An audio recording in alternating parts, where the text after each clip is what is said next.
Hello नमस्कार साथियों, स्वागत करते हैं आप सभी को, आप सबका अपना परिवार प्रतिज्ञा परिवार पर। दोस्तों फटाफट सभी लोग जुड़ जाइए और वीडियो को शेयर कर दीजिए। लुसेंट जीके का सीरीज चल रहा था, इसमें हम लोग मॉडर्न इंडिया खलास करने वाले हैं, आधुनिक भारत का इतिहास की हम लोग खलास करने वाले हैं। तो आपका इकाई जो आपका 6 है, कंपनी के अधीन गवर्नर जनरल, है ना। तो अब यहाँ पे हम समझने वाले हैं कि आपकी कंपनी के अधीन जो आपका गवर्नर जनरल है वो आपका किस प्रकार से यहाँ पे काम करने वाले में से रहेंगे, और क्या क्या बंगाल का गवर्नर जनरल, फिर बंगाल का गवर्नर, फिर बंगाल का गवर्नर जनरल। तो पहले था आपका बंगाल का गवर्नर, फिर आपका वो बंगाल का गवर्नर जनरल, फिर आपका वो दोस्तों भारत का गवर्नर जनरल, और फिर आपको दोस्तों भारत का वायसराय। तो कुछ इस प्रकार से यहाँ पे चीज़ चलेंगे। तो सबसे पहले स्टार्ट करते हैं। आप सभी को पता है कि कहाँ से शुरुआत होने वाला है। तो आप सभी को पता है कि 1757 ईस्वी में एक युद्ध हुआ था, प्लासी का युद्ध, और प्लासी के युद्ध से ही आपका प्लासी का युद्ध जीता था रॉबर्ट क्लाइव, और रॉबर्ट क्लाइव को ही बंगाल का पहला गवर्नर बना दिया गया था। सो यही से शुरुआत होता, 1757 से आपको शुरुआत होगा, और गवर्नर जनरल या वायसराय का पद जो है ये जाकर 1950 तक चलेगा, है ना, 1950 तक चलेंगे। अब क्या क्या चीज़ों ध्यान समझेंगे। सबसे पहले बंगाल का गवर्नर की हम बात करते हैं। तो पहले सिर्फ गवर्नर था, गवर्नर ऑफ बंगाल।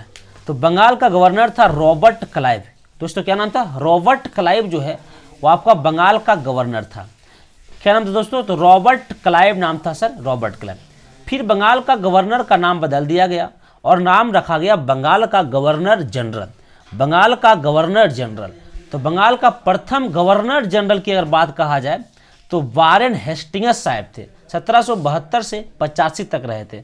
और बंगाल का गवर्नर की बात किया जाए तो रॉबर्ट क्लाइव। यहाँ से फैक्ट और समझिएगा, बंगाल का लास्ट गवर्नर की बात किया जाए, अंतिम गवर्नर, तो यही होंगे वारेन हेस्टिंग्स साहब।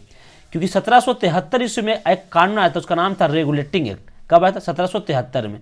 और इसी एक्ट के तहत, रेगुलेटिंग एक्ट के तहत कहा गया था कि बंगाल का गवर्नर का नाम अब बंगाल का गवर्नर जनरल कर दिया जाएगा। तो 1773 से पहले यह आपका गवर्नर का ही पद पर थे, और 1773 के बाद यह गवर्नर जनरल के पद पर हुए। तो बंगाल का अंतिम गवर्नर जनरल वारेन हेस्टिंग्स, और आपका बंगाल का प्रथम गवर्नर जनरल भी वारेन हेस्टिंग्स साहब रहेंगे। फिर भारत का गवर्नर जनरल की बात करते हैं। तो भारत की गवर्नर जनरल, तो याद रखना दोस्तों, 1833 में एक अधिनियम आया था, चार्टर अधिनियम। चार्टर अधिनियम कब 1833 में आया था? उसमें कहा गया था कि बंगाल का गवर्नर जनरल अब पूरे भारत का गवर्नर जनरल होंगे। तो भैया उस समय आपका विलियम बेंटिंक साहब थे। तो बंगाल का अंतिम गवर्नर जनरल अगर कहा जाए, बंगाल का अंतिम गवर्नर जनरल अगर कहा जाए, तो बंगाल का अंतिम गवर्नर जनरल जो होगा दोस्तों वो विलियम बेंटिंक, और यही बने थे भारत का प्रथम वायसराय। तो भारत का अगर हम प्रथम वायसराय की बात कर लेते हैं, तो भारत का प्रथम वायसराय भी जो है वो भी होगा आपका विलियम बेंटिंक। अगला बात समझते हैं, भारत के वायसराय। तो भारत के वायसराय जो है लॉर्ड कैनिंग, और इसको भारत का वायसराय भी कहेंगे, भारत का प्रथम वायसराय भी कहेंगे, और भारत का अंतिम गवर्नर जनरल भी बोलेंगे। भारत का अंतिम गवर्नर जनरल भी बोलेंगे आपका लॉर्ड कैनिंग को। किसको बोलेंगे दोस्तों? लॉर्ड कैनिंग को। इस सारी नाम आपको दिया जा सकता है। इतनी बात उम्मीद कर रहे होंगे आपको समझ में आया होगा। अगला पॉइंट हम समझते हैं, बंगाल के गवर्नर जनरल से क्या क्या सवाल बन सकती है। चलिए बंगाल का गवर्नर पहले पढ़ेंगे ना। तो बंगाल के गवर्नर से क्या क्या सवाल बन सकते हैं उसके बारे में हम लोग अब यहाँ पे सीखने वाले हैं कुछ बहुत सी बातें। तो दोस्तों सबसे पहले ना मैं यहाँ पे कुछ बताने वाला हूँ आपको कि क्या क्या चीज़ जो यहाँ पे होने का काम हुआ था। तो सबसे पहले यहाँ पे बात करते हैं कि बंगाल का जो गवर्नर थे उसको प्रथम आपका बंगाल का प्रथम गवर्नर जो है वो आपका रॉबर्ट क्लाइव साहब थे। रॉबर्ट क्लाइव को बंगाल का प्रथम गवर्नर कहा जाता है। किनको दोस्तों? रॉबर्ट क्लाइव को। तो रॉबर्ट क्लाइव को बंगाल का प्रथम गवर्नर कहेंगे, जो 1757 से 60 तक रहे थे। उसके बाद ये रॉबर्ट क्लाइव फिर से एक बार 1765 से 67 तक रहे थे, और ये अंतिम गवर्नर भी। तो बंगाल का प्रथम गवर्नर रॉबर्ट क्लाइव, और बंगाल का अंतिम गवर्नर वारेन हेस्टिंग्स साहब होते हैं। कौन? वारेन हेस्टिंग्स साहब जो होते हैं वो आपका बंगाल का अंतिम गवर्नर होते हैं। रॉबर्ट क्लाइव का दो बार इनका कार्यकाल बना, मतलब 2 बार आए थे। पहला बार जो आए थे प्लासी के युद्ध के ठीक बाद, तो 1757 1760 तक रहे थे, और फिर एक बार आए थे 1765 से लेकर 1767 तक ही रहे थे। प्लासी के विजय यानी प्लासी के युद्ध जो हुआ था 23 जून 1757 ईस्वी को बैटल ऑफ प्लासी या फिर प्लासी का युद्ध हुआ था। रॉबर्ट क्लाइव को बंगाल का प्रथम गवर्नर बनाया गया, यानी कि प्लासी के युद्ध के ठीक बाद रॉबर्ट क्लाइव को बंगाल का क्या बनाया गया, प्रथम गवर्नर बनाया गया। किसके युद्ध के बाद, तो प्लासी के युद्ध के ठीक बाद जो आपका है आपकी रॉबर्ट क्लाइव को बंगाल का प्रथम गवर्नर बनाया गया। बक्सर युद्ध की सफलता के बाद मुगल सम्राट शाह आलम द्वितीय से 1765 में इलाहाबाद की संधि द्वारा बंगाल, बिहार, उड़ीसा की दीवानी प्राप्त हुआ था। मतलब कि बक्सर का युद्ध कब हुआ था, याद रखना 22 अक्टूबर 1764 को, है ना, 22 अक्टूबर 1764 ईस्वी को युद्ध हुआ था। इस युद्ध का नाम था बक्सर का युद्ध। और बक्सर का युद्ध जब हुआ था तो इलाहाबाद का दूसरा संधि हुआ था 16 अगस्त 1765 में। याद रखना दोस्तों, इलाहाबाद का दो संधि हुआ था, 12 अगस्त और आपका 16 अगस्त। तो आपकी दो संधि हुई थी, 12 अगस्त को हुआ था, एक 16 अगस्त को हुआ था। तो उस समय भी आपका बंगाल का जो बिहार, उड़ीसा दीवानी प्राप्त जो हो गया था आपका ईस्ट इंडिया कंपनी को हुआ था। अगला पॉइंट समझते हैं, रॉबर्ट क्लाइव ने बक्सर के युद्ध में सफलता के बाद 1765 से लेकर 1772 तक, ये डेट बहुत इंपॉर्टेंट है, 1765 से लेकर 1772 ईस्वी तक बंगाल में लागू किया द्वैध शासन, है ना, द्वैध शासन। तो बंगाल में द्वैध शासन कब लागू हुआ, 1765 से लेकर 1772 तक बंगाल में द्वैध शासन लागू हुआ। कब से कब दोस्तों, 1765 से 1772 तक। अब यहाँ पे वार्ड हेस्टिंग्स नहीं आते ही इसे समाप्त किया। अगर क्वेश्चन पूछे कि बंगाल में जो द्वैध शासन शुरुआत हुआ था, तो शुरुआत कब हुआ था, 1765 से 72 तक, यानी 65 में शुरुआत हुआ था। और अंत कब हुआ, तो 1772 में भैया अंत हुआ। और अगर बात करें कि अंत कौन की करेगा, तो अंत करेगा वारेन हेस्टिंग साहब ने, वारेन हेस्टिंग साहब ने इसका अंत करेगा। और अगर कहें शुरुआत किसके समय हुआ था, है ना, अगर बात ये किया जाए कि जो ये आपकी शुरुआत हुआ था तो आपकी 1765 में कौन थे, तभी तुरंत हम यहाँ बताए थे कि यहाँ पे 1765 से लेकर 67 तक की बात हो रही थी। तो उस समय आपका आए हुए थे ये आपका रॉबर्ट क्लाइव। लेकिन रॉबर्ट क्लाइव से पहले इनकी विचार चल रहा था, जो इनके पहले थे वही इन्होंने यहाँ पे काम किया था। अन गवर्नर जनरल की अगर हम बात कर रहे होते हैं तो वो बरलास्ट आए थे, कर्टियार आए थे और आपका वार्न हेस्टिंग साहब आए थे, जो कि आपका बेरलेस्ट और आपका कटिहार से कभी एग्जाम में क्वेश्चन नहीं पूछा जाता है। अब हम समझते हैं बंगाल के गवर्नर जनरल के बारे में, है ना, बंगाल के गवर्नर जनरल के बारे में हम समझते हैं। ये आपका रेगुलेटिंग एक्ट एक नियम आया था, कानून आया था 1773 में, काफ़ी फेमस है, एग्जाम में भी पूछा जाता है कि बताइए कि रेगुलेटिंग एक्ट कब आया। तो याद रखना 1773 ईस्वी में एक एक्ट आती है, 1700 कितने में दोस्तों 73 में। इस एक्ट का नाम है रेगुलेटिंग एक्ट, है ना, क्या नाम है, रेगुलेटिंग एक्ट। रेगुलेटिंग एक्ट में वारेन हेस्टिंग साहब जो है आपका रेगुलेटिंग एक्ट के समय ये आपके आए थे। और अंतिम जो है आपका विलियम बेंटिंग, मतलब कि रेगुलेटिंग एक्ट के तहत बंगाल का प्रथम गवर्नर जनरल, तो बंगाल का प्रथम गवर्नर जनरल जो है बंगाल का वो वारेन हेस्टिंग साहब होंगे। और आपका बंगाल का अंतिम governor general Lord William Bentinck होंगे। आपकी जो ये वारेन हेस्टिंग साहब 1772 से 1785 तक रहेंगे और विलियम बेंटिंग बहुत आगे चल जाएंगे 1828 से 35 तक। मतलब इस एक्ट में यह कहा गया था कि जो बंगाल का गवर्नर है उसका नाम बदल के, उसका पद बदल के गवर्नर जनरल कर दिया जाएगा। तो आपसे पूछेगा कि बंगाल का प्रथम गवर्नर जनरल, जो कि हम वहाँ भी डिस्कस किए थे, वारेन हेस्टिंग्स, और बंगाल का अंतिम गवर्नर जनरल आपका Lord William Bentinck. Regulating act 1773 ईस्वी में, बहुत इंपॉर्टेंट, याद रखना, बहुत एग्जाम में पूछते हैं। बंगाल के गवर्नर को अब अंग्रेजी क्षेत्रों का गवर्नर जनरल कहा जाने लगा। मतलब कि पहले बंगाल का गवर्नर था, अब उसको पूरे अंग्रेजी क्षेत्र कहने का मतलब ये हुआ दोस्तों कि पूरे अंग्रेजी क्षेत्र का उसे गवर्नर जनरल कहा जाने लगा। मतलब कहने का सार्थक अर्थ मेरा ये हुआ कि भैया जो बंगाल का गवर्नर था वो पूरे अंग्रेजी, जहाँ जहाँ भी अंग्रेजों का कब्जा है वहाँ पे काम करेगा, जिनका कार्यकाल जो है 5 वर्षों का निर्धारण किया गया था। मतलब कि इसकी कार्यकाल कितने साल के निर्धारण किया, तो 5 वर्षों का निर्धारित किया गया था कि मतलब ये आपके रह सकते हैं। मद्रास एवं बम्बई के गवर्नर इसके अधीन कर दिया गया था। मतलब कि जो बंगाल और बम्बई के गवर्नर है इसी के अधीन, इसी के अंतर्गत रहेगा। और ये कितने साल तक इनकी कार्यकाल रहा गया था, तो कोई भी गवर्नर जनरल बनेगा तो 5 साल तक रह सकता है।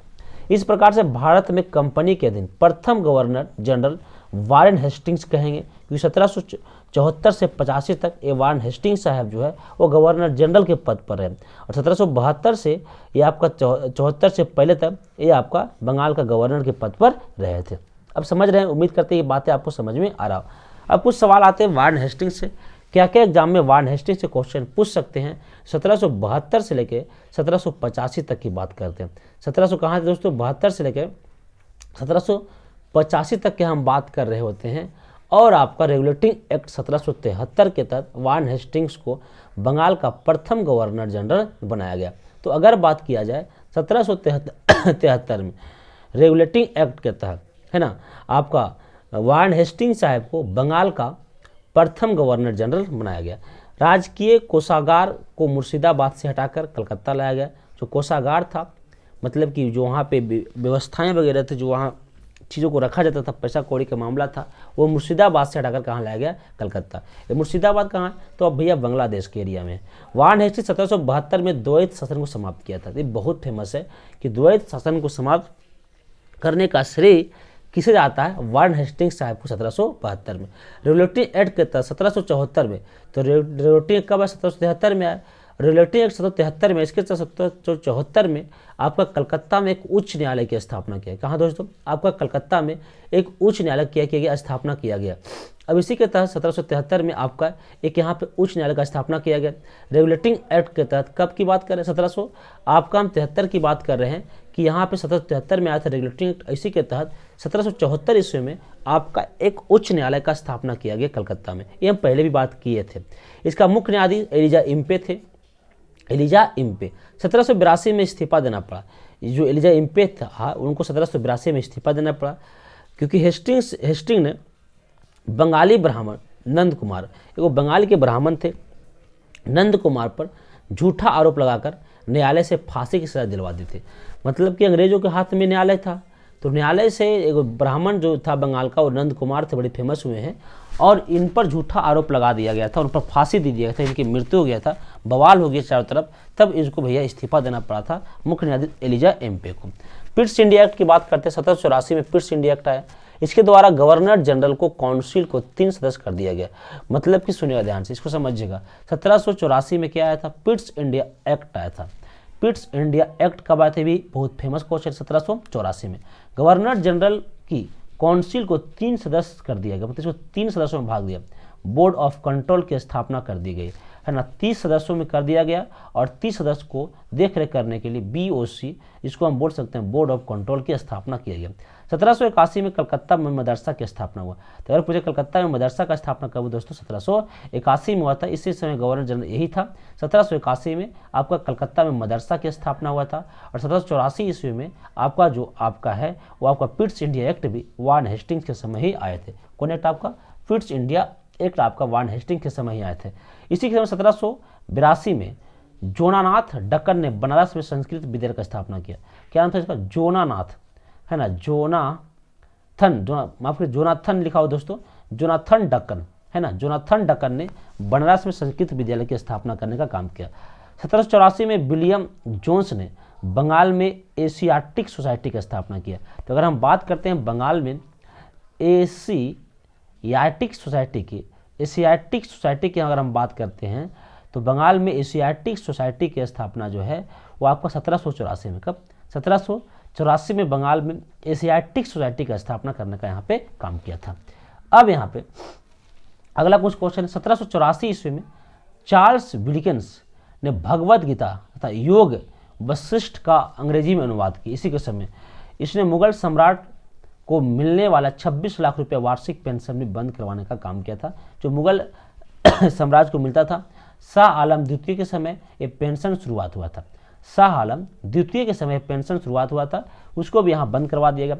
इसी के समय 1780 में भारत का पहला समाचार पत्र द बंगाल गजट का प्रकाशन हुआ। तो भारत का पहला समाचार पत्र द बंगाल गजट का प्रकाशन 1780 ईस्वी में होते हैं। इसका जो आपका प्रकाशन किया था जेम्स ऑगस्ट हिकी, है ना, जेम्स हिकी से लिखते हैं आपका, तो जेम्स अगस्त से हिकी जो है आपका इनका प्रकाशन किया था। प्रथम आंग्ल मराठा युद्ध की बात करते हैं 1775 से लेकर आपका 82 तक, इसी के समय प्रथम आंग्ल मराठा युद्ध हुआ था। और आपका दूसरा आंग्ल मैसूर युद्ध जो हुआ 1780-84 समय, एवं तीसरा आंग्ल मैसूर युद्ध मंगलौर की संधि 1784 में हुआ था, वो आपका इसी के मतलब द्वितीय आंग्ल मैसूर एवं द्वितीय आंग्ल मैसूर युद्ध को समाप्त करने के संधि हुआ था मंगलौर की संधि, सभी इसी के समय हुआ था। ये चीज़ें हम पढ़ चुके हैं पहले से, लेकिन अब यहाँ पे ऐसे पढ़ रहे हैं कि गवर्नर जनरल के समय से जब वार्न हेस्टिंग लैंड चला गया था, तब बर्क ने महाभियोग का मुकदमा दायर किया था, किंतु पाया पारित नहीं हुआ था। मतलब कि वारेन हेस्टिंग जब वापस चला गया था कहाँ, इंग्लैंड, तो एक बर्क ने महाभियोग का मुकदमा दायर किया था, लेकिन वो वापस नहीं हुआ था। अब हम बात करते हैं लॉर्ड कॉर्नवालिस से।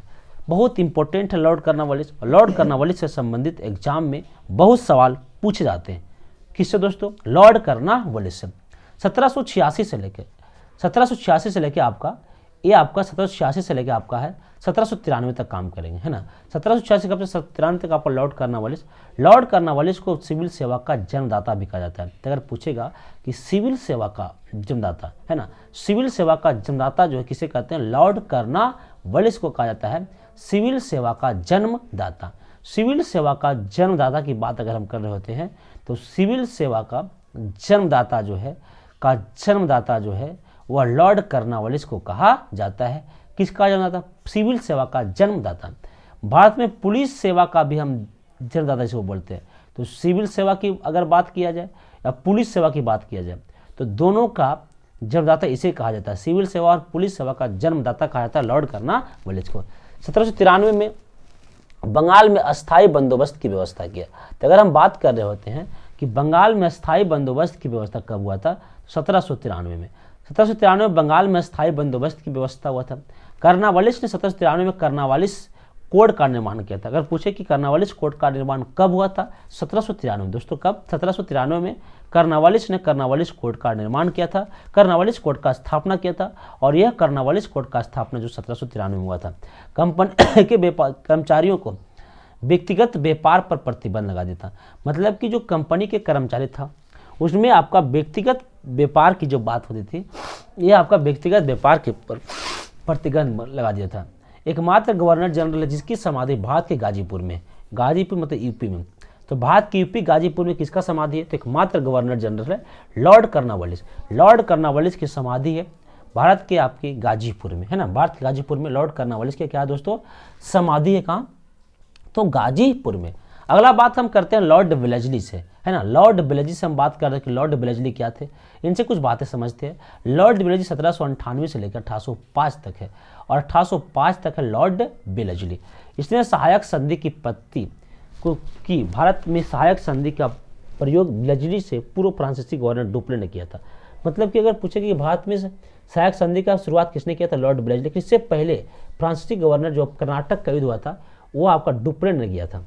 इंदौर ने के होलकरों की सहायक संधि स्वीकार नहीं किया था। मतलब जितना भी जो आपका वेलेस्ली साहब है, जितना भी सहायक संधि करवाए थे उसमें इंदौर की एक जगह होलकर, और होलकर इनकी सहायक संधि को स्वीकार नहीं किया था। क्या होता है सहायक संधि? हम पढ़ाए हुए हैं, है ना। टीपू सुल्तान चौथे आंग्ल मैसूर युद्ध में मारा गया था इस समय 1799 में।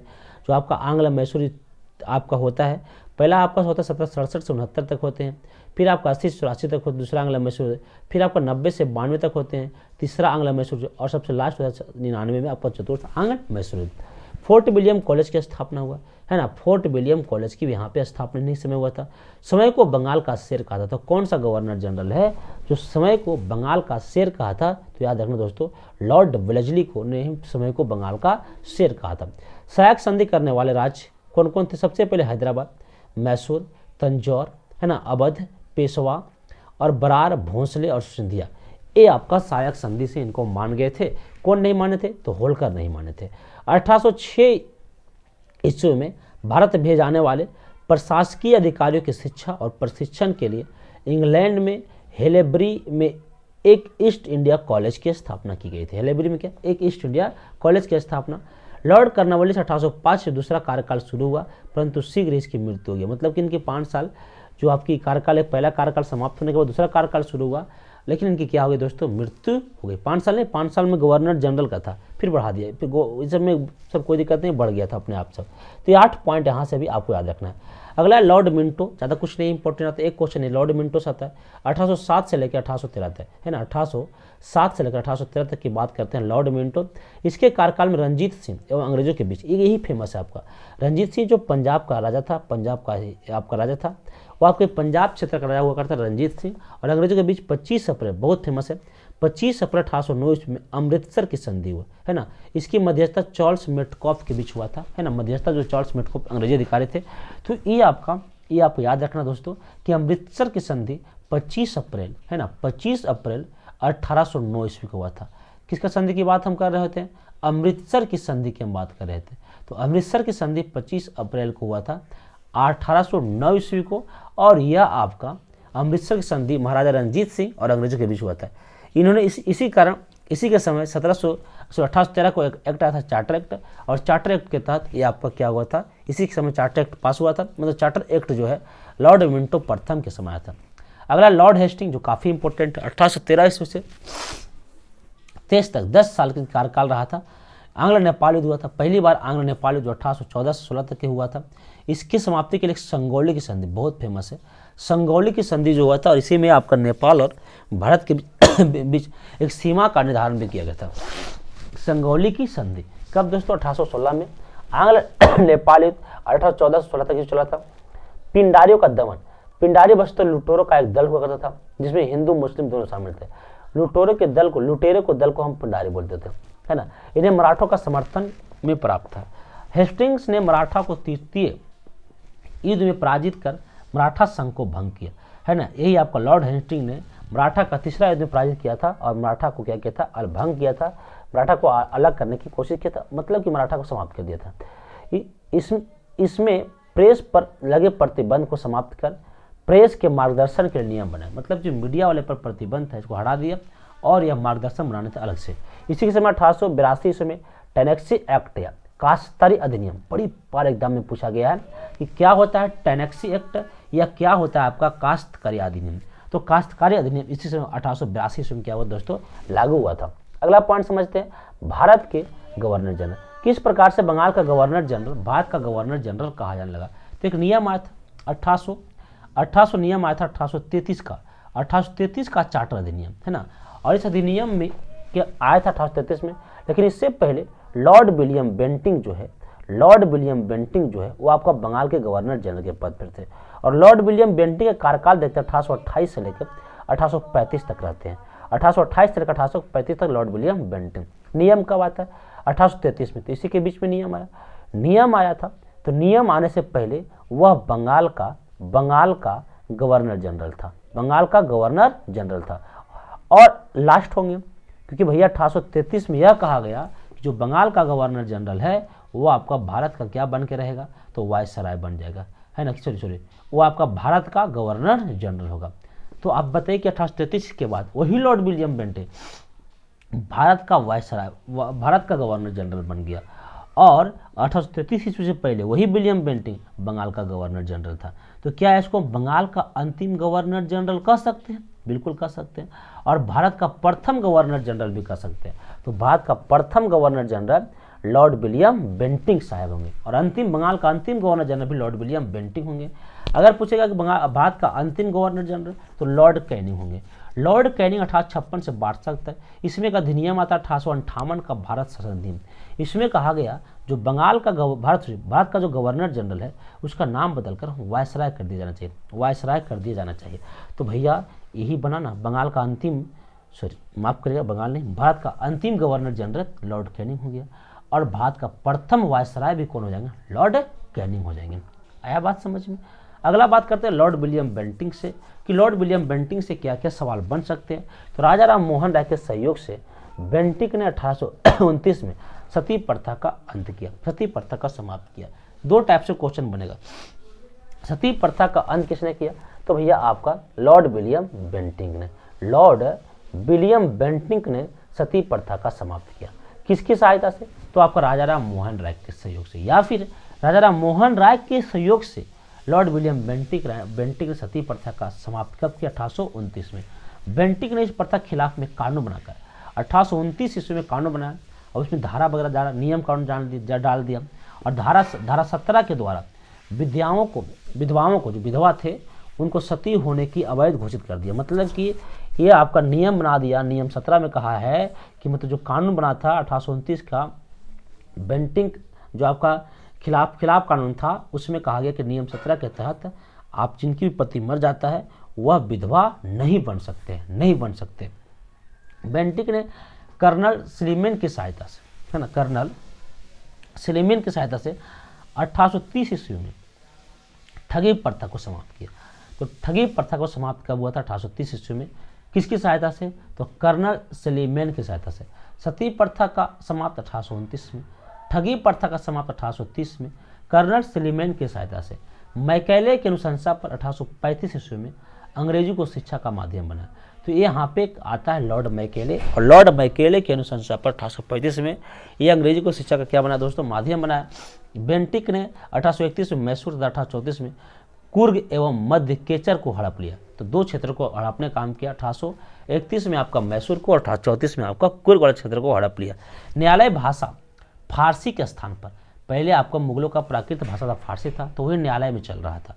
पर निम्न स्तर पर न्यायालय भाषाओं पर उच्च स्तर पर न्यायालय को अंग्रेजी भाषा कर दिया। मतलब कि जो सुप्रीम कोर्ट में जो भाषाएं थे पहले क्या थे? आपका फारसी थे, लेकिन आपका लॉर्ड विलियम बेंटिक ने इसको कहा कि लो लेवल का लैंग्वेज है, हाई लेवल का लैंग्वेज का इस्तेमाल करते हैं, और अंग्रेजी भाषा को यहाँ पे प्राथमिकता दे दी गई और यहाँ पे आपका प्रयोग किया जाने लगा। अगला लॉर्ड चेस्टरमेटकॉफ, ये काफ़ी इंपॉर्टेंट नहीं है, बस इसी का आता है। भारतीय प्रेस का मुक्तिदाता, क्योंकि इन्होंने 1 वर्ष के कार्यकाल में प्रेस पर से नियंत्रण को हटाया था। प्रेस पर से जो नियंत्रण था, उसको प्रतिबंध था, उसको हटाने का इन्होंने काम किया था।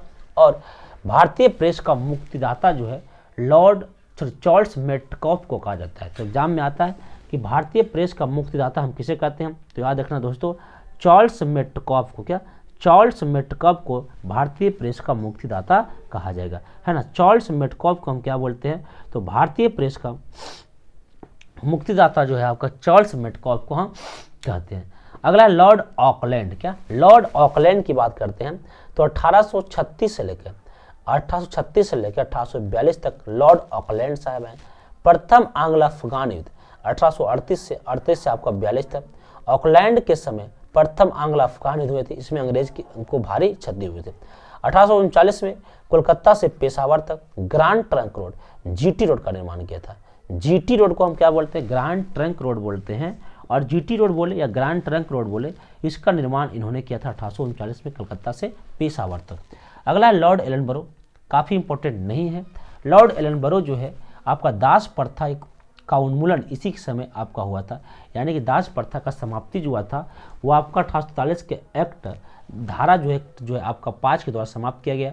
और रविवार जो हर रविवार की छुट्टी हम लोग का मिलता है, तो इन्होंने सबसे पहले 1843 ईस्वी में रविवार की छुट्टी देने की प्रारंभ किया गया था कि सभी सप्ताह में अगर 6 दिन लोग काम करते हैं तो उन्हें 1 दिन छुट्टी होना काफ़ी ज़रूरी है, इसीलिए उन्होंने कहा था रविवार की छुट्टी होना चाहिए। और रविवार की छुट्टी जो है 1843 ईस्वी में इन्होंने लॉर्ड एलनबरो के समय, तो दास प्रथा का उन्मूलन और रविवार की छुट्टी दो याद रखना है। दास प्रथा का और रविवार की छुट्टी जो है वो आपका लॉर्ड एलनबरो के समय यहाँ पे हुआ था। अगला लॉर्ड डलहौजी, है ना। लॉर्ड डलहौजी की अगर हम बात कर रहे होते हैं तो 1848 से 56 तक, 1848 से 56 तक रहे थे लॉर्ड डलहौजी। कब से कब दोस्तों? 1848 से आपका 56 तक। और ये भी काफ़ी इंपॉर्टेंट है, काफ़ी एग्जाम में यहाँ से भी क्वेश्चन पूछ लिया जाता है ना। दूसरा आंग्ल सिख युद्ध, द्वितीय जो आंग्ल सिख युद्ध जो हुआ था वो आपका लॉर्ड डलहौजी के समय हुआ था 1848 से लेकर 1849 तक। तो दूसरा आंग्ल सिख युद्ध कब से कब की बात है? तो सर 1848 से लेकर बात है 1849 तक दूसरा आंग्ल सिख युद्ध। पंजाब का ब्रिटिश शासन विलय, है ना, पंजाब जो है उसको ब्रिटिश शासन विलय कर लिया गया 29 मार्च 1849 ईस्वी को। कोहिनूर हीरा जो है आपका महारानी विक्टोरिया को भेज दिया गया, और इसी समय लॉर्ड डलहौजी ने कोहिनूर हीरा महारानी विक्टोरिया को भेज दिया गया। द्वितीय आंग्ल बर्मा युद्ध की बात अगर करते हैं तो 1852 में, और 52 में लोअर बर्मा और पीगू को अंग्रेजी राज्य में मिला दिया गया। मतलब कि भैया बर्मा को हम म्यांमार कहते हैं, तो उसका कुछ क्षेत्र को आपका अंग्रेजी क्षेत्र में मिला लिया गया। 1852 में एक इनाम कमीशन की स्थापना किया गया। इसका उद्देश्य था भूमि कर रहित जागीरों को पता करके उन्हें छीनना, है ना। 1852 में कौन कमीशन?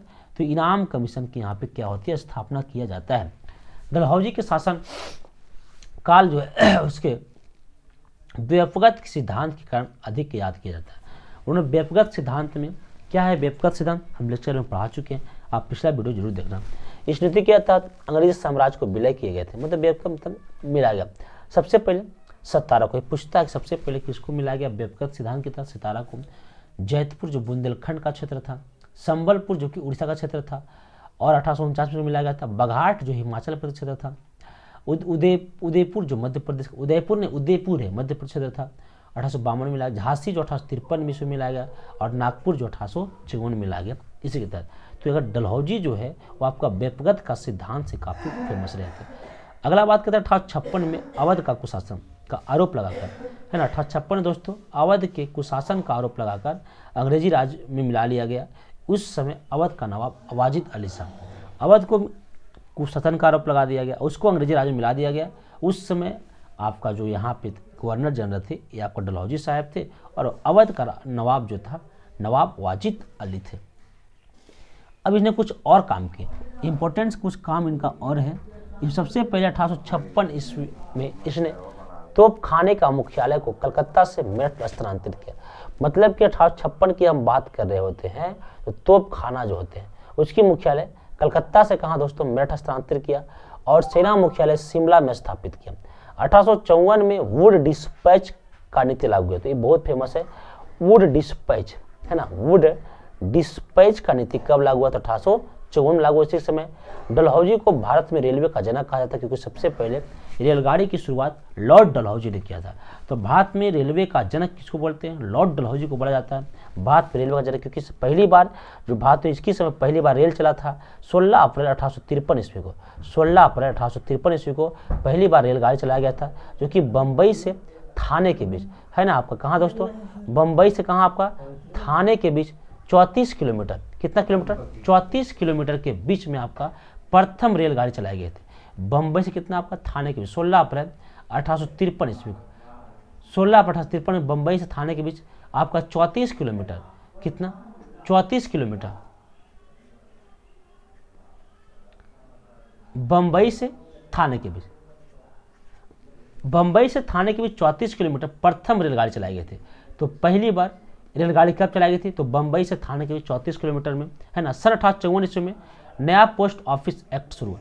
नया पोस्ट ऑफिस एक्ट जो है वो शुरुआत किया था 1854 ईस्वी में, और भारत में पहली बार डाक टिकट का प्रचलन हुआ। तो अगर एग्जाम में क्वेश्चन पूछा जाए कि भारत में पहली बार डाक टिकट का प्रचलन हुआ था और भारत में नया पोस्ट ऑफिस एक्ट की स्थापना हुआ था, तो 1854 में इसने पृथक रूप से भारत में पहली बार सार्वजनिक निर्माण विभाग का स्थापना किया था। अगर पूछे कि पृथक रूप से भारत में पहली बार सार्वजनिक निर्माण विभाग का स्थापना तो लॉर्ड डलहौजी ने किया था। 1854 में एक स्वतंत्र विभाग के रूप में लोक सेवा विभाग का स्थापना किया, तो लोक सेवा विभाग का भी स्थापना किया।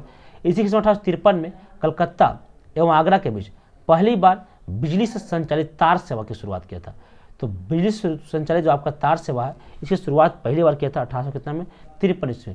इसे शिमला को ग्रीष्मकालीन राजधानी बनाया। अगर पूछेगा कि आपका शिमला को कौन राजधानी बाबू, तो शिमला को भैया ग्रीष्मकालीन राजधानी बनाने का काम किया था। तो ग्रीष्मकालीन राजधानी किसको बनाया था? इन्होंने शिमला को बनाया था ग्रीष्मकालीन राजधानी।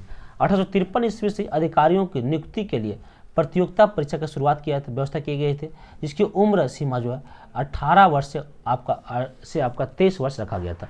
सत्येंद्रनाथ टैगोर पहले भारतीय थे जिन्होंने 1863 में लंदन में हुई सिविल सेवा परीक्षाओं में से आपका सफलता प्राप्त हुआ था। भारत में प्रथम ICS कौन थे? सत्येंद्रनाथ टैगोर। कहाँ हुआ था परीक्षा? लंदन में हुआ था।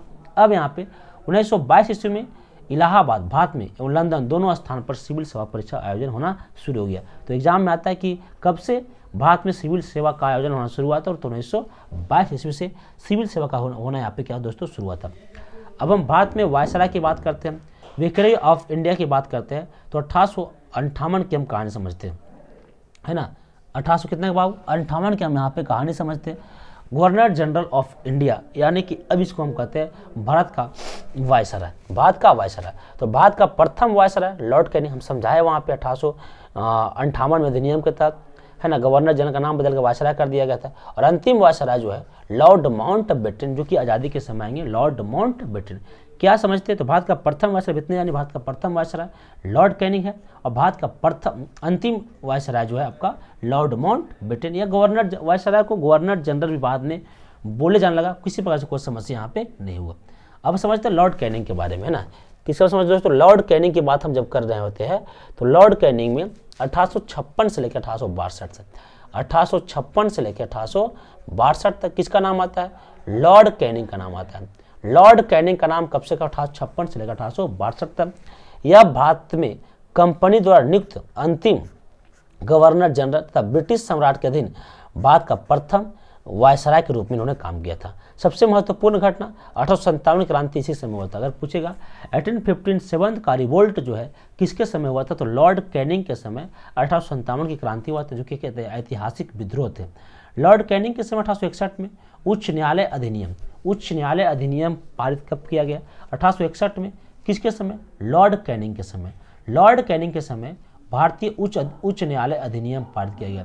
तो उच्च न्यायालय अधिनियम कब पारित किया गया, लॉर्ड कैनिंग के समय। इसमें पुराने सुप्रीम कोर्ट और सदर अदालतों को समाप्त कर दिया गया और कलकत्ता, मद्रास और मुंबई में 3 जगह पर एक नया उच्च न्यायालय का स्थापना 1862 में किया गया। तो 1862 में 3 जगह पर नया उच्च न्यायालय का स्थापना होता है, कलकत्ता उच्च न्यायालय, मद्रास और आपका मुंबई उच्च न्यायालय की स्थापना यहाँ पे होती है। कब दोस्तों, 1862 में।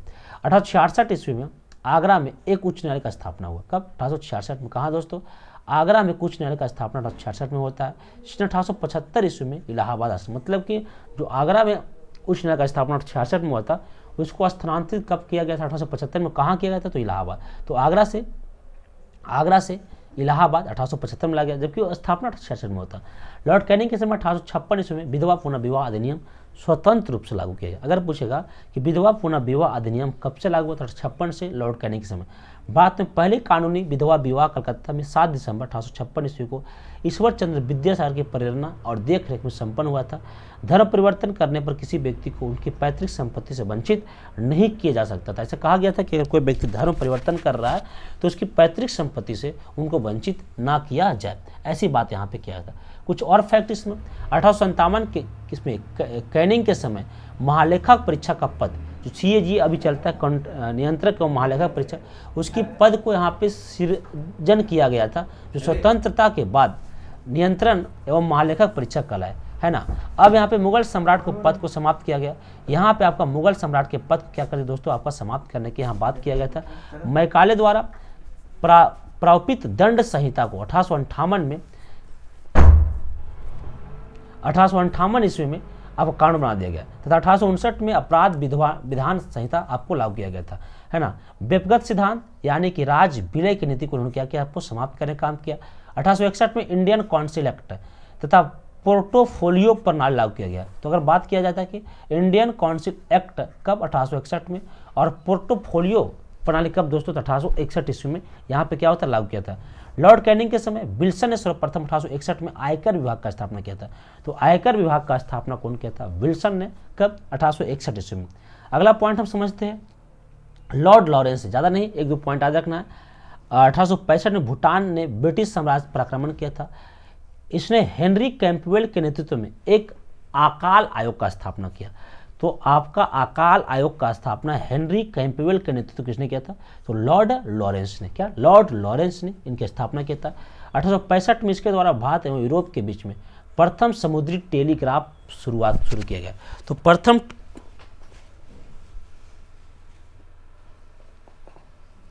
प्रथम जो आपका 1865 में भारत एवं यूरोप के बीच प्रथम जो आपका समुद्री टेलीग्राफ शुरू किया गया था लॉर्ड लॉरेंस के समय, है ना। अगला पॉइंट समझते हैं लॉर्ड मेयो। लॉर्ड मेयो से 2 क्वेश्चन आपका आता है। लॉर्ड मेयो ने अजमेर में 1872 में आपका भैया मेयो कॉलेज का स्थापना किया, ये तो आता ही आता है।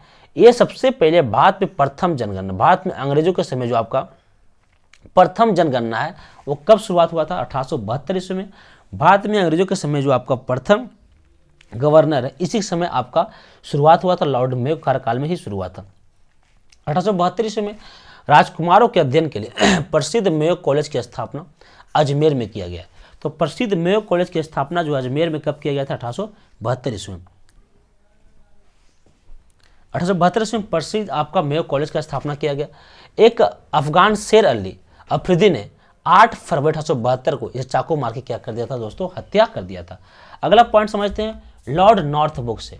लॉर्ड नॉर्थबुक से हम क्या क्या सवाल समझ सकते हैं, जिसमें सबसे पहले पंजाब का प्रसिद्ध कुक्का आंदोलन इसी समय हुआ था, है ना। पंजाब की जो प्रसिद्ध आपका कुक्का आंदोलन है वो आपका लॉर्ड नॉर्थबुक के समय 1872 से 1876 में, है ना। 1872 से आपका 1876 में यह आपका पंजाब में प्रसिद्ध आपका जो आपका हुआ था कुक्का आंदोलन। इसी समय सवेज नहर खुल जाने पर भारत और ब्रिटेन के बीच व्यापार में वृद्धि हुआ था। तो अगर पूछेगा सवेज नहर जो 1869 में ये खुल जाती है, और इसी समय क्या हुआ आपका भारत और ब्रिटेन के बीच व्यापार की वृद्धि व व्यापार करना और आसान हो गया। अगला है लॉर्ड लिटन, यहाँ से भी 7 से 8 पॉइंट बन सकते हैं। इसके समय बम्बई, मद्रास, हैदराबाद, पंजाब, मध्य भारत आदि में भयानक अकाल पड़ गया था। लिटन ने रिचर्ड स्ट्रेची की अध्यक्षता में 1878 ईस्वी में एक अकाल आयोग की नियुक्ति किया। 1 जनवरी 1877 में 17 को ब्रिटेन की महारानी विक्टोरिया को कैसर हिंद की उपाधि से सम्मानित करने के लिए दिल्ली दरबार, जबकि महारानी विक्टोरिया दिल्ली आया भी नहीं था, फिर भी उनको कैसर हिंद से सम्मानित कर दिल्ली दरबार का आयोजन किया गया था। मार्च 1878 में लिटन ने भारतीय समाचार पत्र अधिनियम वर्नाकुलर प्रेस एक्ट को पारित किया, जो कि एक BBI है। वर्नाकुलर प्रेस एक्ट के कब पारित 1878 में? लॉर्ड लिटन का नाम था, क्या लॉर्ड लिटन थे। इसके समय सन 1878 में भारतीय शस्त्र अधिनियम पारित हुआ था। भारतीय शस्त्र अधिनियम जो कब पारित हुआ था? 1878 में पारित हुआ था। इसके तहत शस्त्र रखने एवं व्यापार करने के लिए लाइसेंस को अनिवार्य बना दिया गया था। इसमें सिविल सेवाओं परीक्षाओं में प्रवेश की अधिकतम आयु जो है 21 वर्ष से घटाकर 19 वर्ष कर दिया गया था। 1875-57 में सिविल सेवा परीक्षाओं में सम्मिलित होने की आयु जो है 23 वर्ष निर्धारित किया गया था। लिटन ने अलीगढ़ में मुस्लिम एंग्लो प्राचार्य महाविद्यालय का स्थापना किया था, है ना। लिटन जो था अलीगढ़ में मुस्लिम एंग्लो प्राचार्य महाविद्यालय की क्या के दोस्तों उन्होंने स्थापना करने का यहाँ पे काम किया था। अगला पॉइंट समझते हैं लॉर्ड रिपन से। लॉर्ड रिपन कब की बात है? तो 1880 से 1884 तक की बात अगर हम करते हैं तो आपका लॉर्ड रिपन साहब आते हैं। लॉर्ड रिपन की अगर बात करते हैं तो कब से कब? 1884 से 80 से 84 तक वर्नाकुलर प्रेस एक्ट को समाप्त किया था। वास्तविक जनगणना की अगर बात करते हैं, जैसे लॉर्ड मेयो ने जनगणना का शुरुआत किया था, लेकिन अगर वास्तविक जनगणना की बात करते हैं तो वास्तविक जनगणना जो है वो आपका लॉर्ड रिपन के समय शुरुआत हुआ था। वास्तविक जनगणना रिपन के कार्यकाल को स्थानीय स्वशासन जन्म काल, मतलब कि इसी समय पंचायत व्यवस्था की बात हुआ था। तो स्थानीय स्वशासन का जनक किसे कहा जाता है? जन्म काल किसे कहा जाता है? तो लॉर्ड रिपन को हम बोलते हैं। हंटर 1882 ईस्वी में हंटर कमीशन गठन किया गया, जो प्राथमिक शिक्षा से प्रतिबंध था, है ना, संबंधित, माफ करिएगा। 1882 में हंटर कमीशन गठन किया गया जो प्राथमिक शिक्षा से संबंधित था। फ्लोरेंस नाइटिंगेल्स ने रिपन को भारत का उद्धारक की संज्ञा दी है। तो भारत के उद्धारक का जो संज्ञा दी है फ्लोरेंस नाइटिंगेल ने दिया था। इल्बर्ट बिल विवाद 1884 में रिपन के समय हुआ था। अगर बात करते हैं इल्बर्ट बिल विवाद है तो कब भैया? 1884 में। किसके समय? तो रिपन के समय हुआ था।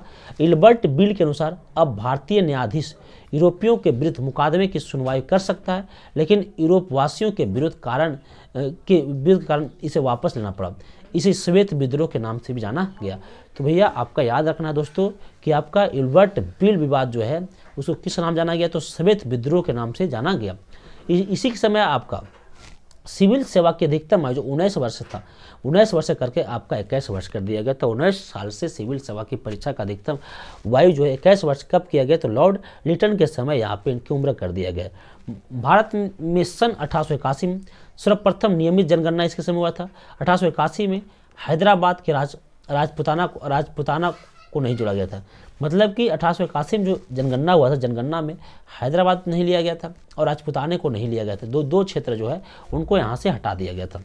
रिपन के द्वारा 1881 में प्रथम कारखाना अधिनियम चालू किया गया। तो प्रथम कारखाना अधिनियम जो है 1881 में रिपन के समय, इसमें 7 वर्ष से कम आयु के बच्चों को काम करने पर यहाँ पे प्रतिबंध लगा दिया गया था। अगला पॉइंट समझते हैं आपका लॉर्ड लैंसडाउन 1888 से 1894 तक की बात है। आपका 1888 का तो 94 तक आपका लॉर्ड लैंसडाउन की बात करते हैं। भारत और अफगानिस्तान के मध्य सीमा रेखा जो डुरंड रेखा है वो आपका लॉर्ड लैंसडाउन ने आपका घिंचा था।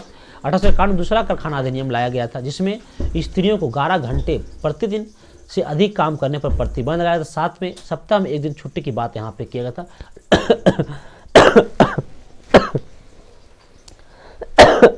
माफ करना दोस्तों।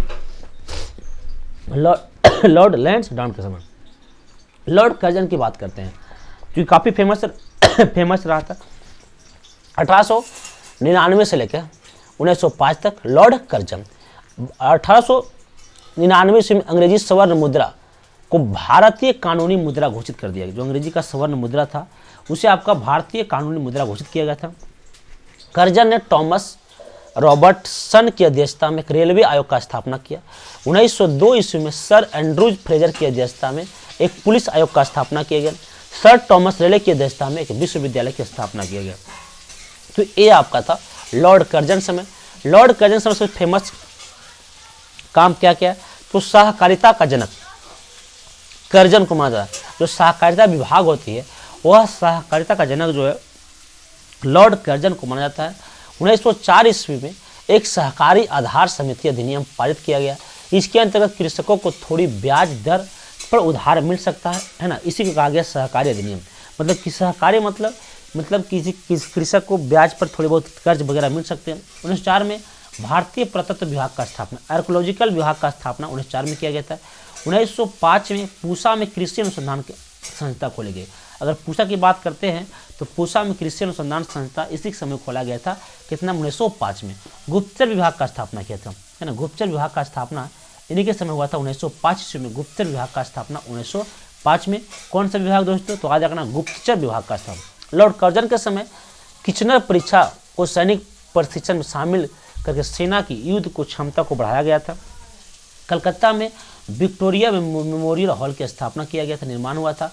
कर्जन के समय विरोधियों कार्य में सर्वाधिक महत्वपूर्ण 16 अक्टूबर 1905 को बंगाल विभाजन किया गया था। बंगाल विभाजन जो है वो आपका इसी समय हुआ था, काफ़ी फेमस है। लॉर्ड कर्जन के समय बीपीएससी में कई बार यहाँ सवाल टपक चुका है कि बंगाल विभाजन किसके समय हुआ था, तो आपका लॉर्ड कर्जन के समय बंगाल विभाजन हुआ था। बंगाल को दो प्रांतों में बांट दिया गया था, एक का पूर्वी बंगाल नाम है और एक का नाम है पश्चिमी बंगाल। पूर्वी बंगाल की बात अगर हम करते हैं तो आपका असम प्रांत था। दूसरी में पश्चिमी बंगाल की बात करते हैं तो पूर्वी बंगाल का मुख्यालय कहाँ था दोस्तों? आपका ढाका था। एक था आपका असम और एक था आपका पश्चिमी बंगाल जो भी है। पश्चिम बंगाल के अंतर्गत आपका बिहार, झारखंड, उड़ीसा इत्यादि हुआ करते थे, है ना। और अभी कलकत्ता है जो बनाया गया। लेफ्टिनेंट गवर्नर आपका एंड्रूज फ्रेजर को बनाया गया। यहाँ का जो लेफ्टिनेंट गवर्नर जो बनाया गया था उसको आपको एंड्रूज फ्रेजर को बनाया गया था। सेना अधिकारियों किचनर से विवादों होने के पर कर्जन ने त्यागपत्र दिए। उन्हें क्या अधिकार था? किचनर, उससे विवाद हो गया और कर्जन ने क्या दे दिया दोस्तों? यहाँ पे त्यागपत्र देने का काम करता है। लॉर्ड मिंटो दूसरा से कुछ बात समझते हैं। 1905 से लेकर 1910 तक लॉर्ड मिंटो दूसरा था। इसके समय आगा खां और सलीमुल्लाह खां ने मुस्लिम लीग का स्थापना 30 दिसंबर 1906 ईस्वी में आपका ढाका में हुआ था। ढाका में कहाँ दोस्तों? ढाका में आगा खां और सलीमुल्लाह खां। 1907 में सूरत अधिवेशन में कांग्रेस का विभाजन हुआ। कांग्रेस का विभाजन दो दल में हो गया, नरम दल और गरम दल। कब? 1907 ईस्वी में। मुसलमानों के लिए अगला निर्वाचन आयोग का व्यवस्था किया गया। मार्ले मिंटो सुधार 1909 में आया था, है ना। अभी इतिहास में सब चीज़ें हम नहीं पढ़ाए हैं, वहाँ पे सब चीज़ आपको पढ़ने के लिए मिलेगा ताकि बढ़िया समझ में आपको आ जाएगा। लॉर्ड हार्डिंग द्वितीय जो आपका आया था 1910 से 1916 तक रहा था। 1910 से 1916 तक कौन है दोस्तों? लॉर्ड हार्डिंग द्वितीय रहे थे। और इसके समय ब्रिटेन का राजा जॉर्ज पंचम भारत आए थे 12 दिसंबर 1911 ईस्वी को और लगा था दिल्ली में एक भव्य दरबार झुका गया दिल्ली दरबार। बंगाल विभाजन रद्द की घोषणा किया गया था। राजधानी कलकत्ता से दिल्ली स्थानांतरित ले नहीं गया था। अगर पूछे कि कलकत्ता से राजधानी दिल्ली की घोषणा कब? 1911 में। ले कब गया गया? 1912 में, है ना। 1912 में ले गया था, है ना। इसके समय जब दिल्ली दरबार लग रहा था, राजधानी जब परिवर्तन हो रहा था दिल्ली दरबार के जस्ट बाद, तो 23 दिसंबर 1912 में लॉर्ड हार्डिंग द्वितीय पर आपका एक बम फेंका गया और आपको उसको कहा गया दिल्ली बम कांड। 23 दिसंबर 1912 को इस बम कांड में भाई बाल मुकुंद को फांसी की सजा मिल गई थी। इसके शासनकाल में फिरोज शाह मेहता ने बॉम्बे क्रॉनिकल एवं गणेश शंकर विद्यार्थी ने प्राप्त का प्रकाशन किया। किस बुक का नाम था वो? आपका बॉम्बे क्रॉनिकल, आपका फिरोज मेहता और आपका गणेश शंकर विद्यार्थी जो आपका प्रताप का प्रकाशन किया। 1916 में लॉर्ड हार्डिंग को बनारस हिंदू विश्वविद्यालय का कुलाधिपति बना दिया गया, है ना। लॉर्ड हार्डिंग जो है वो आपका बनारस हिंदू विश्वविद्यालय कुलाधिपति की नियुक्ति किया गया। ये आपका इनके समय की घटना है। अगला लॉर्ड चेम्सफोर्ड, इनसे ज़्यादा कुछ इंपॉर्टेंट नहीं, बस 2-3 क्वेश्चन याद रखना है। लखनऊ अधिवेशन जो आपका हुआ था 1916 में, इसी समय हुआ था। इसमें कांग्रेस, मुस्लिम, गरम दल, नरम दल से एक हो गया था। 1916 में पूना में महिला विश्वविद्यालय का स्थापना हुआ था। इसी के कार्यकाल 1919 में रॉलेट एक्ट आया था। इसी कार्यक्रम 13 अप्रैल 1919 जलियांवाला बाग की हत्याकांड पंजाब के अमृतसर शहर में हुआ था। इसी समय आपका खिलाफत आंदोलन एवं गांधी जी के सहयोग आंदोलन की इसी समय आपका प्रारंभ हुआ था। 1919 में संवैधानिक सुधार के लिए 1 जुलाई 1921 इसको किया गया। प्रांतों में द्वैत शासन की समाप्ति किया गया था, है ना। शासन का स्थापना किया गया था। तो प्रांत में द्वैत शासन 1919 के अधिनियम के तहत 1 जुलाई 1921 को शुरुआत किया गया था। अब हम बात करते हैं लॉर्ड रीडिंग का। अगला गवर्नर जनरल जो है 1921 में मोपला में विद्रोह, जो केरल के मोपला क्षेत्र में 1921 में विद्रोह इन्हीं के समय हुआ था।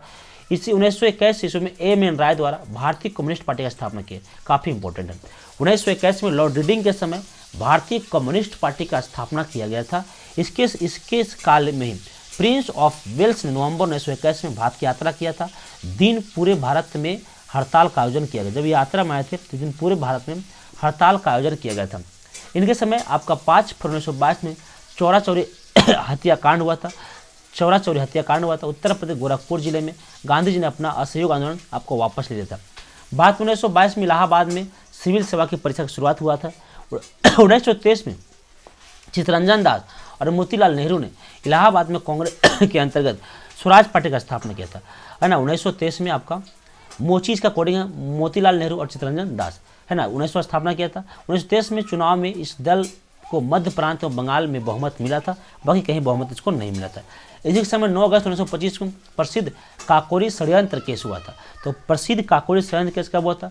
9 अगस्त 1925 ईस्वी को हुआ था। इसमें C.R. दास की मृत्यु, मतलब C.R. दास में चित्तरंजन दास की यहाँ पे मृत्यु हो गया था।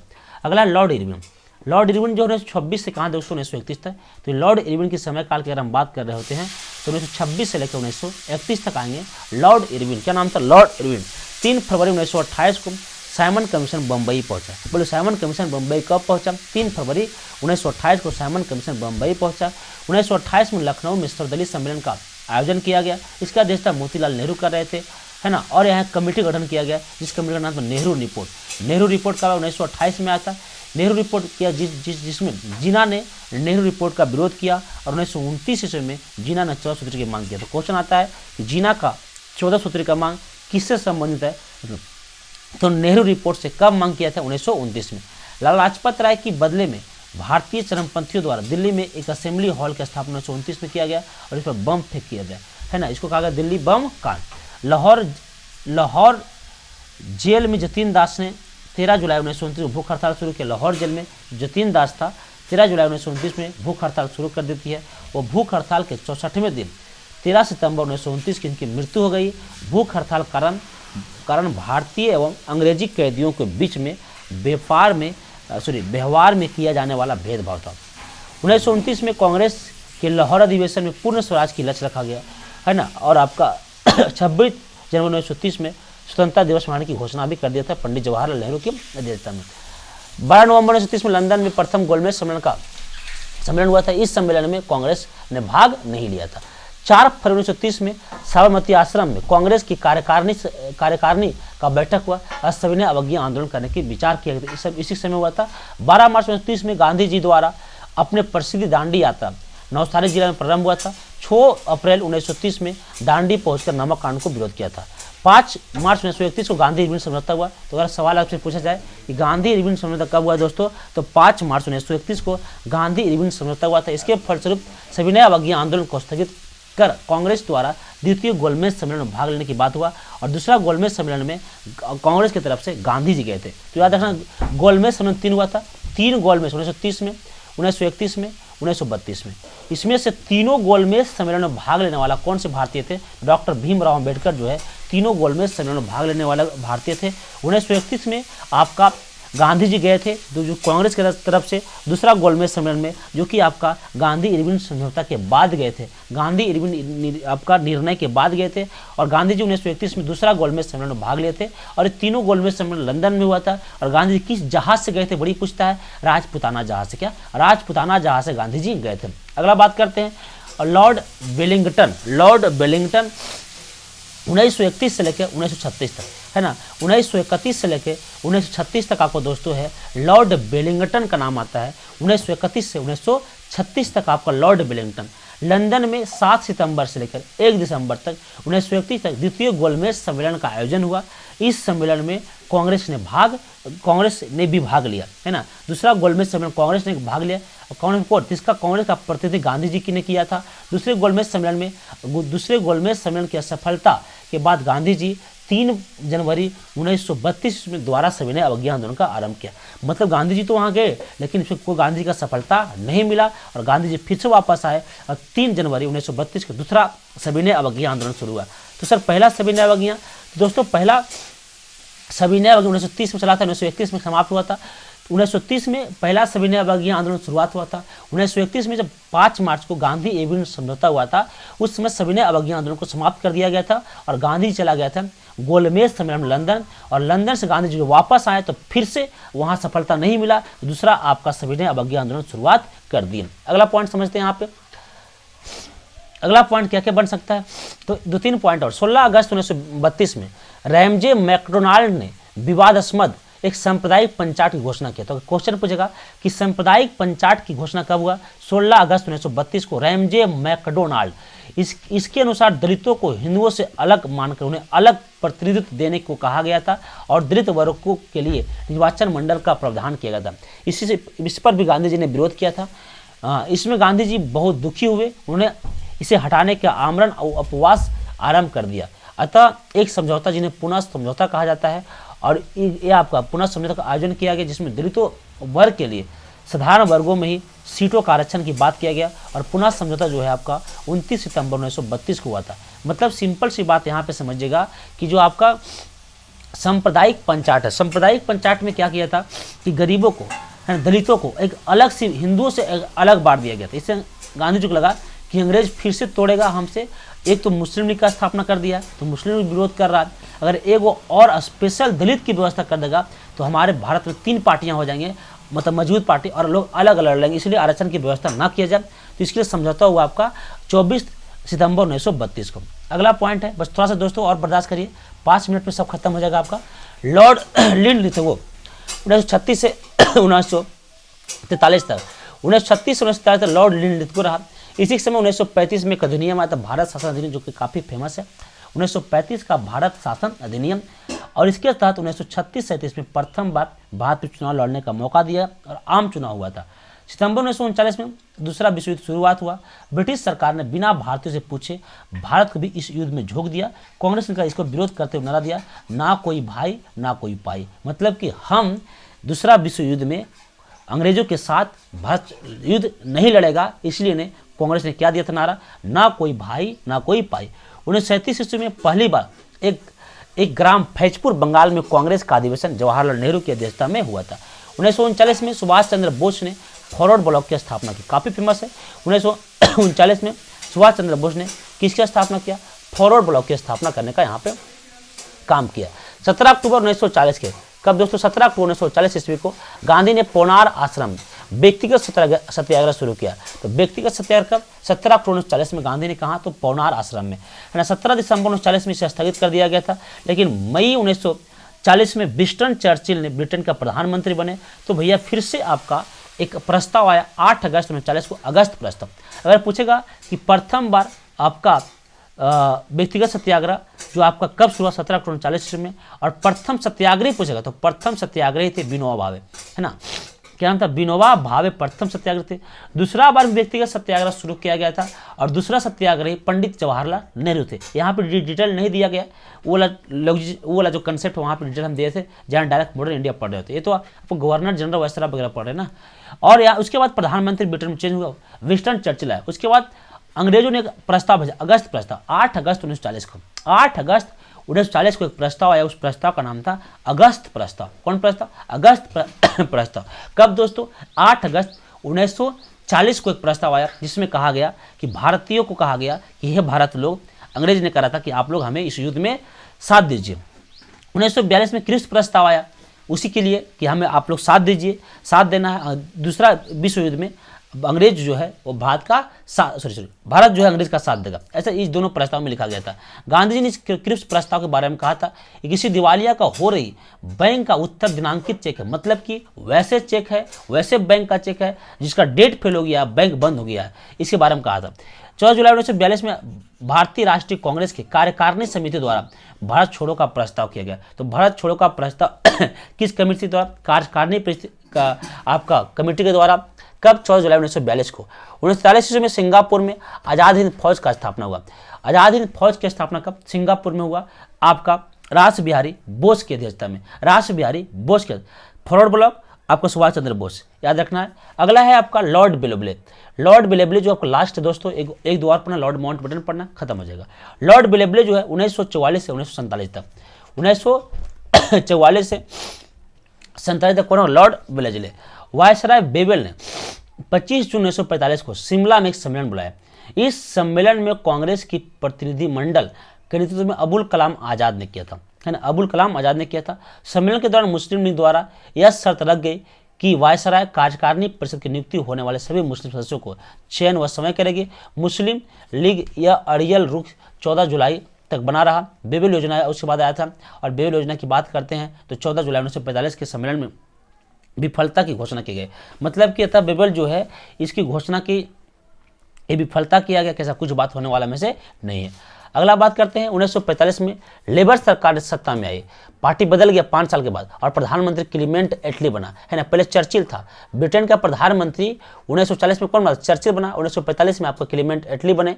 नवंबर 1945 में आज़ाद हिंद फौज के सैनिकों ने लाल किले का मुकाबला चला गया। जो आज़ाद हिंद फौज था, जो आपकी फॉरवर्ड ब्लॉक थे, सुभाष चंद्र बोस चला रहे थे, उन पर लाल किले का मुकाबला चलाया गया था। 18 फरवरी 1946 में बम्बई में 9 सैनिकों द्वारा विद्रोह शुरू किया गया।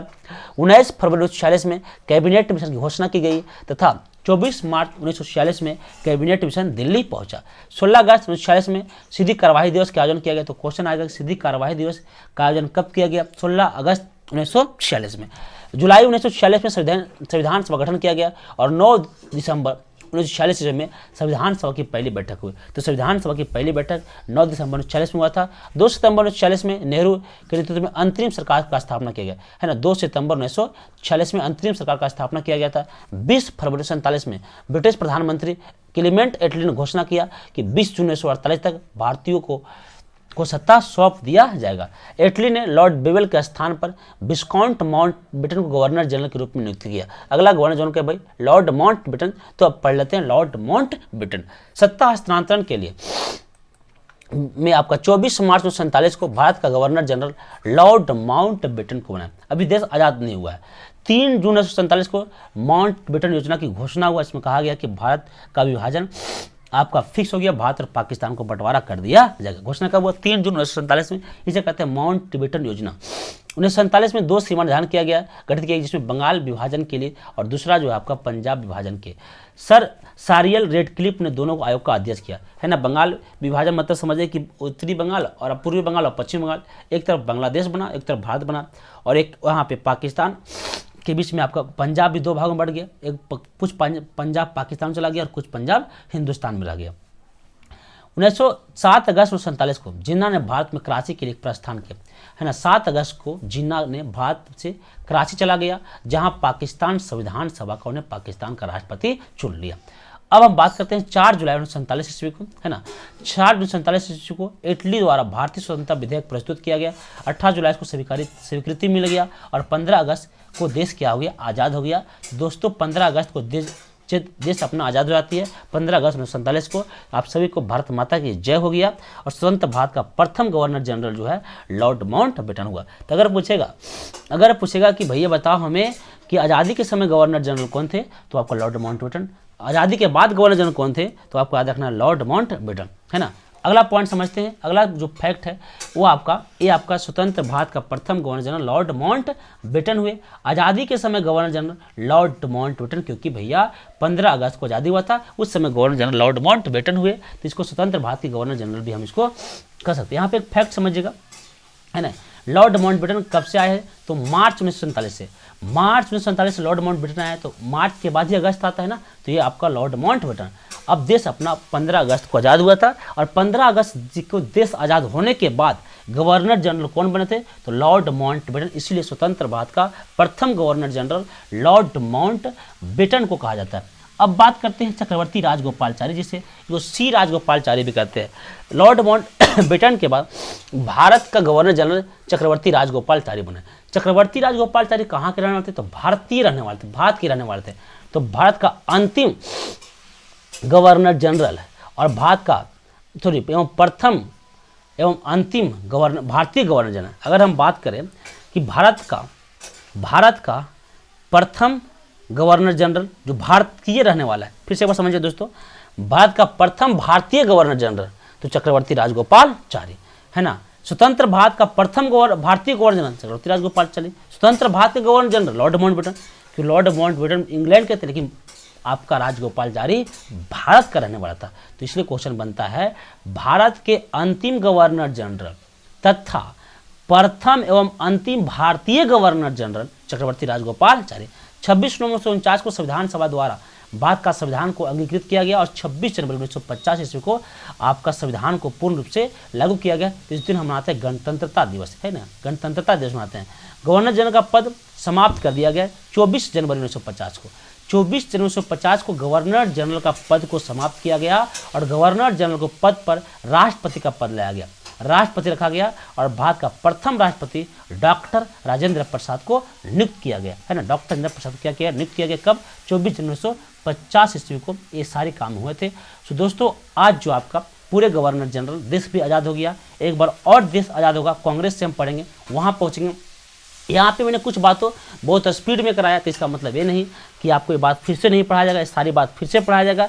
यहाँ पे इसी टाइप से पढ़ाए हैं जहाँ पे आपको गवर्नर जनरल से सवाल वगैरह बनते हैं। सो गाइस मिलते हैं आप सभी को नेक्स्ट वीडियो में, तब तक के लिए जय हिंद, जय भारत, जय बिहार, जय प्रतिज्ञा परिवार। सो दोस्तों सभी लोग वीडियो को शेयर कर दो, लाइक कर दो। तो आइए दोस्तों फिर से हम, है ना, अब हम यहाँ पे आज की लेक्चर कंप्लीट हुआ। नेक्स्ट लेक्चर में आपका बहुत कुछ पढ़ लेंगे और ये आपका लास्ट हो जाएगा।